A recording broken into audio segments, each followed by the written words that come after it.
Alright everyone, a bit of an early morning today, as you can tell. No videos yesterday, and again, for the next week, possibly week and a half, my schedule may be a little bit wonky. I wanted to weigh in on this story. This is something that I saw. Somebody actually sent it to me, and I'm not even sure whether they're aware of this, but this was the high school that I went to, which is Mill River Union, which is in Vermont, in Rutland County.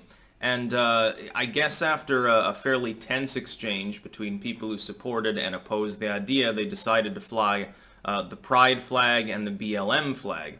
Now, as far as the Pride flag, it's like that's old hat at this point. We're talking like basically a 2000s era issue. I don't see why anyone would have a problem with that because, you know, it's celebrating something positive. The BLM flag, however, is not the same thing, and comparing the two is ludicrous.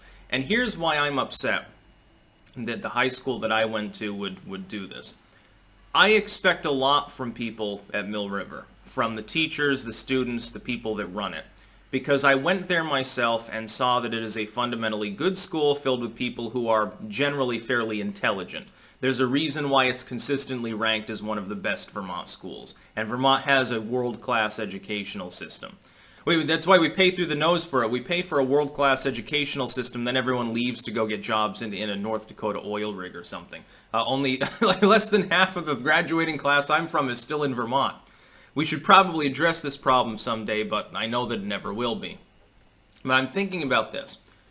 Let me try to explain this for anyone from or formerly from Mill River who's watching this, because I know a lot of people won't speak out against this stuff because they're afraid of being called a bigot. Well, I've been called a bigot for like half a decade now simply because I'm a libertarian. It's not true, but I've already been called it so long it doesn't affect me at all, so I don't really give a fucking shit whether people have a problem with it.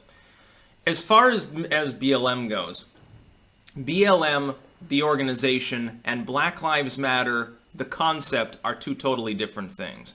The problem is that the former now completely owns and grifts off and makes a lot of money off the latter. The idea that Black Lives Matter, that black people should be heard and not stomped on by police, no fucking shit, dude. I don't think you'll find many people who disagree with that.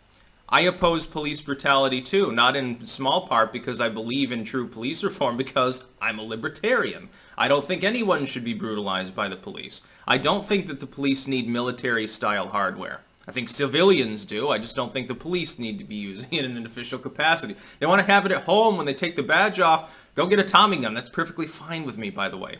By the way, in a place like Mill River, which services such places as Shrewsbury, a lot of guns there too. Half the students there like go hunting on the weekends, dude. It's not, we're not talking about New York City here. We're not even talking about Rutland City, so keep that in mind. But BLM, the organization, is totally different from that. They don't care about police brutality against black people. They like it when it happens because then they fundraise. Do you realize how many tens of millions of dollars they've raised off of George Floyd's name? They get their cut. The organizers get their cut. They bundle all of that raised cash, by the way, after paying themselves six figures, through ActBlue. ActBlue bundles all of their money and is essentially the world's greatest slush fund. Did you know that ActBlue is the top single donation group for the Democratic Party? How is flying the BLM flag that was probably sold by someone who's explicitly a registered member of this particular political group, how is this not Mill River endorsing a political organization? This group raises money. They bundle through ActBlue. ActBlue, if the money is not spent within 30 days, has a policy that it spends it on whatever the hell it wants. And here's the great grift. The great grift is that ActBlue mainly donates to and raises money for the DNC. This is a political movement. This is a political statement being made by a public high school. Are they even, by the way, physically opening up in the fall? Who knows? My school might disappear. It might be replaced by a server and a couple of fucking AI machines. That's apparently the state of the educational system today. The reason why this upsets me isn't just because I went to this particular school. It's because I saw the people that are there. Some of the teachers that were there when I were there still teach. And I expect more from them. I expect them to be intelligent and rational because that's what I experienced. Look, I went to shitty schools. I know what it's like to go to Shitty City Elementary. I was at Woodstock Elementary, a place where it's basically the tale of a bunch of extremely rich people and people who are a step away from dirt floors. I was part of the latter. Guess who gets teased for their relative wealth in such a setup? I go to Mill River among normal people who are above average in intellect by and large. I had a great time. It's a great school. And I'm sad to see this happen. I'm sad to see them making this blatant political statement that one of the students is like, well, you know, I hear gay slurs all day. I went to Mill River. I don't know if some sea change happened in the last fucking 10 years, but when I was there, no. By and large, people do not say racial and anti-gay shit to each other. You hear bawdy jokes in any high school. The idea that flying a piece of cloth out in front is really going to change anyone's mind and isn't just a bullshit distraction is totally wrong. It's not going to help. Even like flying the gay pride flag isn't going to do anything about people's feelings in the interior sense. By the time a kid's in high school, most of their beliefs are already semi-solidified anyway. Much of the same things that I believed in high school, I believe in now. With the exception of my religious beliefs, now irreligion happened to change.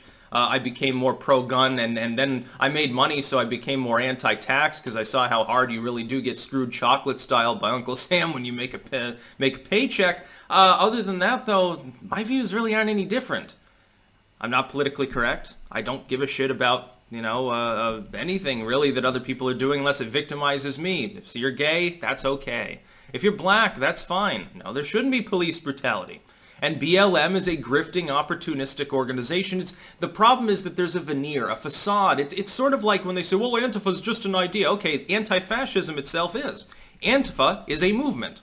It's a loose compilation of different regionally administered groups that get together, and without any organization at all, according to people on the far left, supposedly they still manage to organize. Interesting how that spontaneously happens all over the country at the same time. Now, there's semi-central organization. They can gaslight all they want. I see right through it.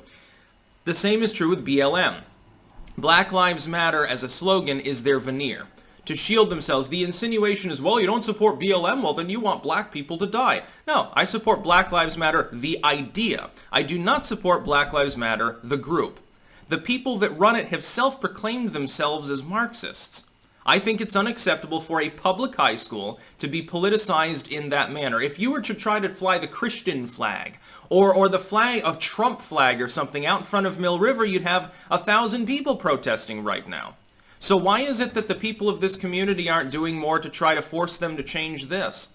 They should be protesting at Mill River at the moment. I hate to say it. And it makes me sad because I know these are intelligent people. I know Mill River kind of has the reputation because it's, you know, sort of literally next to a farm. It's like, oh, the hayseeds go there. The people that the people that fix my car went to Mill River. That doesn't make a person unintelligent. In fact, those kinds of skills, arguably, in this economy, are more intelligent than people that get a glorified piece of paper saying they took women's studies. That's about all. Peace out.